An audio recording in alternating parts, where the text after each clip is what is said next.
Good evening, everyone. This is Intellectual History Report, and I am Paula Marie. Intellectual history is crucial for understanding how ideas shape societies, influence behavior, and drive historical change. By examining the evolution of thought in areas like philosophy, politics, science, and culture, intellectual history reveals the underlying forces that contribute to human development. On the other hand, we will be discussing the primary and secondary sources of intellectual history. Some examples of primary sources of intellectual histories are the Charles Darwin's On the Origin of Species, a groundbreaking work on the theory of evolution by natural selection, which transformed biology and influences ideas about human society. Another example is the Du Bois' The Souls of Black Folk in 1903, a key work in African-American intellectual history discussing race, identity, and double consciousness in the U.S. And last example of our primary sources in intellectual history is the Jean-Paul Sartre's Being and Nothing Less in 1943, a key existential text exploring human freedom, responsibility, and the meaning of existence. We also have here the examples of secondary sources in intellectual history. One example of secondary sources in intellectual history is the Kant, A Very Short Introduction by Roger Scruton in 2001. This is an accessible overview of Immanuel Kant's philosophy, summarizing and interpreting his key ideas for a broader audience. Another example of secondary sources is this Darwin's Dangerous Idea by Daniel Dennett in 1995. This is a modern analysis of the intellectual and cultural impact of Darwin's theory of evolution, exploring its philosophical implications. And the last example of our secondary sources is The Idea of History by R.G. Collingwood in 1946, a philosophical analysis of the nature of history and historical thought, arguing that history is primarily a study of mind and ideas. Together, primary and secondary sources provide a comprehensive understanding of intellectual history, allowing us to trace the development of human thought and its impact on society. Let's proceed to the next topic. Let's talk about economic history in the Philippines. There are many economic issues facing in the Philippines. One of the economic issues is the air pollution. Air pollution is the contamination of air due to the presence of substances called pollutants in the atmosphere that are harmful to health of humans and other living beings. It also be one of the causes to damage the climate. Based on the news, ANC 24/7 or ABS-CBN News Channel, NASA will study Philippines' air quality using flying laboratories to provide manager and policymaker with Earth observation that can inform our quality standards, public policies, and government regulation for economic and human welfare. Air pollution has a big impact to the people in every community. One of them is Mrs. Almira Ehera, a street sweeper. She said that there's a lot of smoke when it's windy. There are smoke belching vehicles emitting smoke directly into their faces. After their duties, they have to wash their faces since their noses are filled with dirt. They are scared too because they often cough. They are nervous because a lot of their colleagues died due to lung disease. And based on the news, 7 million deaths annually due to air pollution, with 1/3 death occur in Asia in the Philippines. 45 people per 100,000 population died because of air pollution. Even we, as a student and as an individual entering school, experience these occurrences. From the vehicle smoke we contend with daily to the dust inside the school due to the construction of building. We can also get different illnesses. For a secondary source, based on an article, Breathe Safe Air, Philippine cities often feature in list of places with concerning air quality levels. The Department of Environmental and Natural Resources, or DENR, in the Philippines has acknowledged the substantial public health challenges of poor air quality. According to the World Health Organization, levels of lead in the air in Manila are more than 3 times the established safety limit, and this particulate matter are dangerously high. A recent survey by the Philippine Pediatric Society, the most common illness that they treat in every case are diseases of the upper respiratory tract. Urine samples taken from patients living and begging on the polluted street. In an article, The Lancet Planetary Health, based on available studies, during dry season in the Philippines, concentration reaches 8 traffic sites in Manila. Air pollution continues to negatively impact the health of Filipinos. Traffic enforcers who are constantly exposed to traffic most likely to have chronic obstructive pulmonary.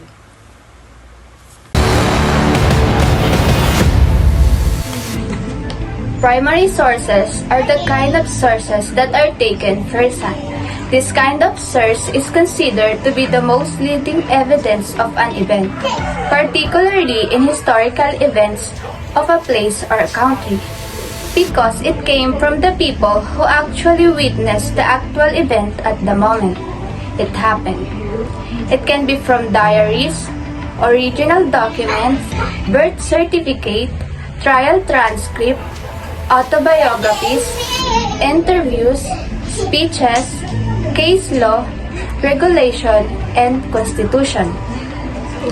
One of the primary sources that went remarkable and one of the leading evidences in the cultural history of the Philippines are the photographs, newspapers, and radio station.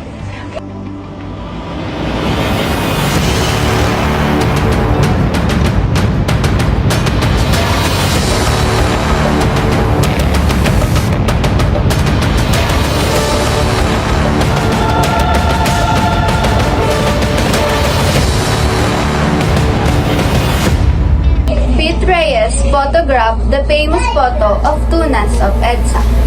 Based on the capture image, the two nuns were kneeling in front of military troops as war tanks arrived at EDSA.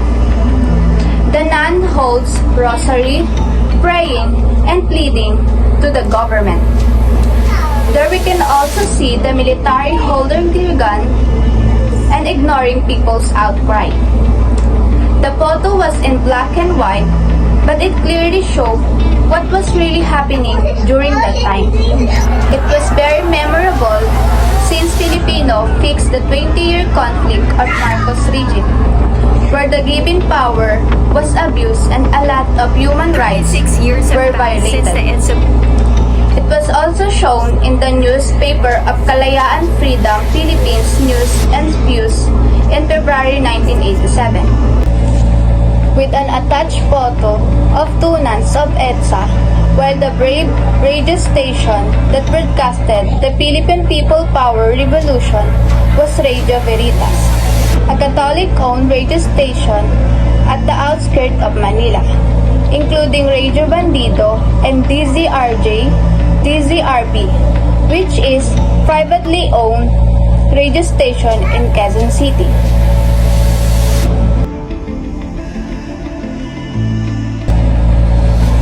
News as primary source is also a good source.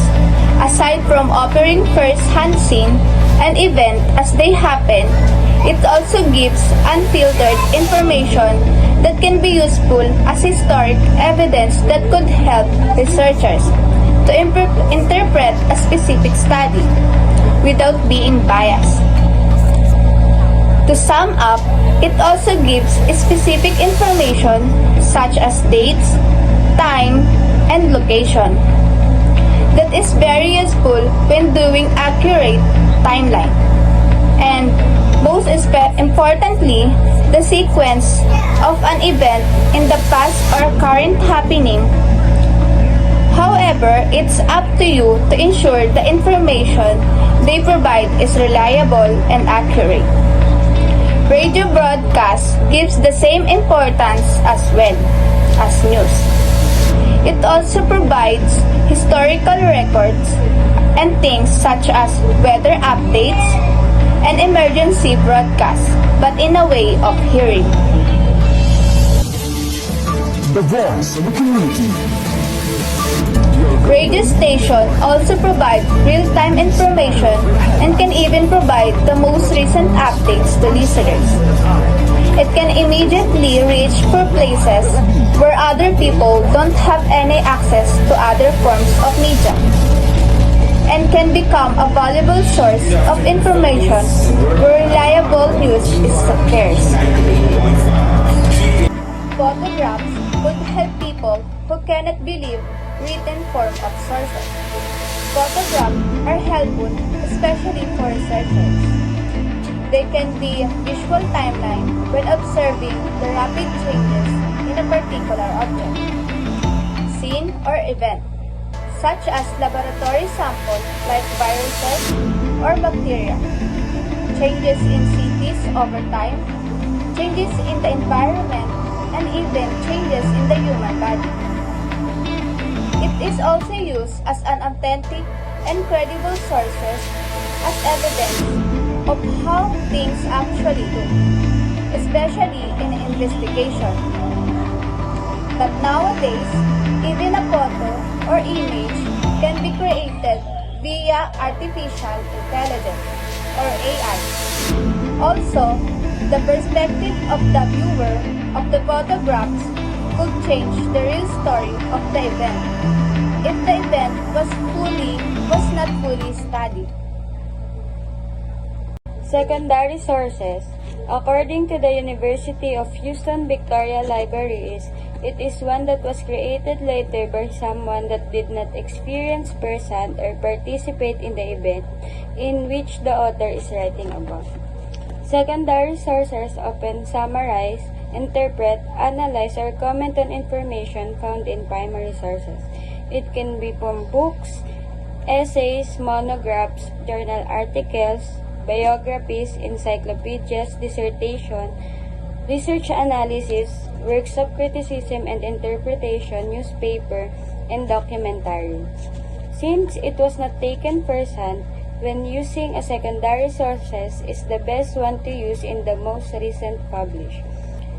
Using a secondary sources that was published decades ago requires knowing what the latest researchers have said or the latest criticism of the original ideas. The use of this could be helpful for interpreting, explaining, and strengthening the meaning of the information in primary sources. It helps an individual to understand more about a certain person or events as well as how and why it's happened. As for the primary sources that we got from the photographs of Pete Reyes of the Tunans of EDSA articles, such as the article of Amnesty Philippines 2022, could help to discuss furthermore about what and how things go on during the time.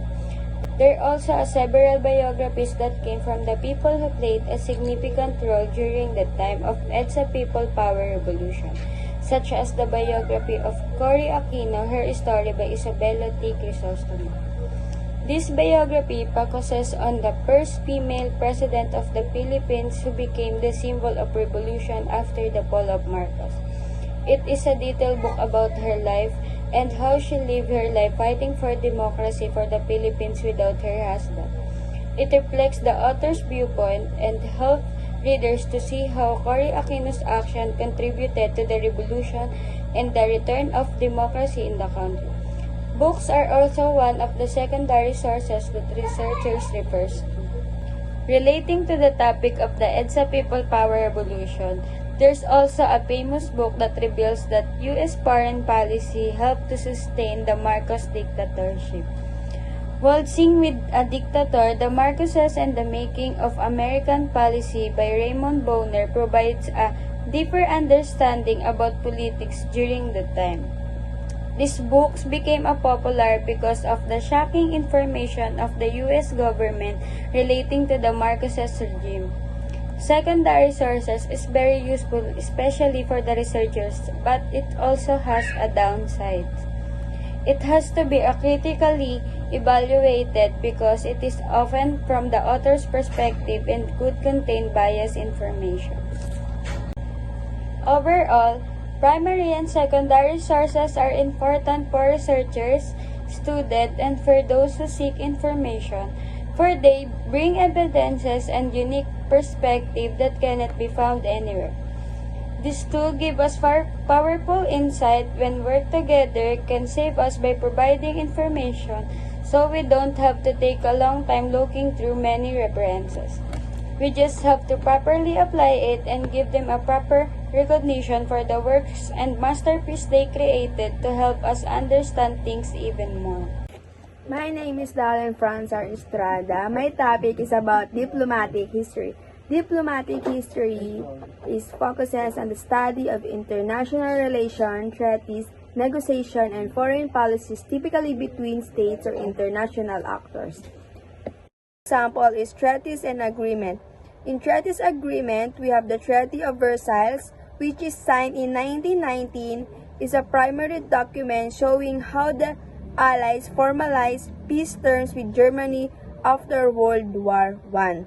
So for our second primary sources example is we have diplomatic correspondence. Diplomatic correspondence is a letters and telegram exchange between diplomats such as the Zimmermann telegram.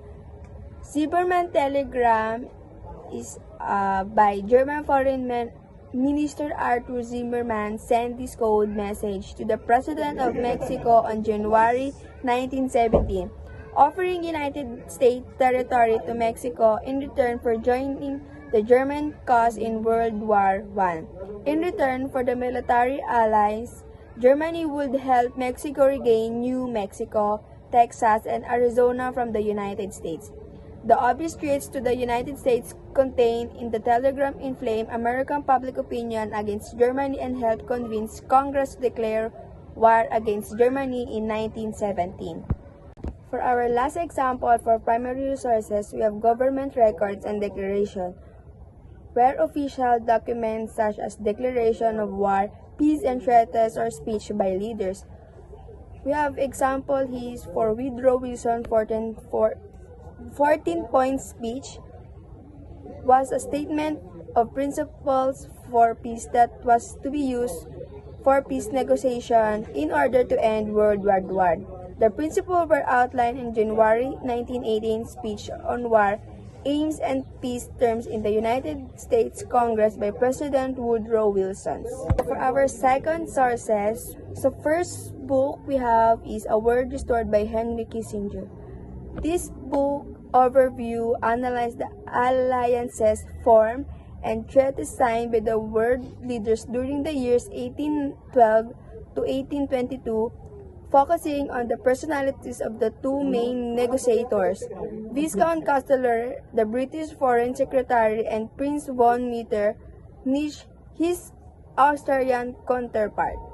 For our second example for secondary sources in diplomatic history is also historical books. The title is The Sleepwalkers, How Europe Went to War in 1914. Is a book by Australian historian Christopher Clark, first published in 2012. The book covers the causes of the First World War, starting in 1903 with the murder of Alexander I of Serbia, and ending with the outbreak of World War I. In The Sleepwalker, Clark argues that no sole country is to blame for starting the First World War, rather each country unwittingly stumbled into it. This is contrary to the conventional theory, the Fisher thesis, which argued that Germany bore the main responsibility for the war. For our last example for secondary sources in diplomatic history is about Cuban Missile Crisis, which is provide secondary analysis. In that documentary video about the Cuban Missile Crisis of October 1962 was a direct and dangerous confrontation between the United States and so that's my 3 example every sources in diplomatic history, which is primary and secondary sources. In studying diplomatic history, combining both primary and secondary sources allows historians to construct a comprehensive picture of international relations, negotiation, and their lasting impacts. Thank you for watching!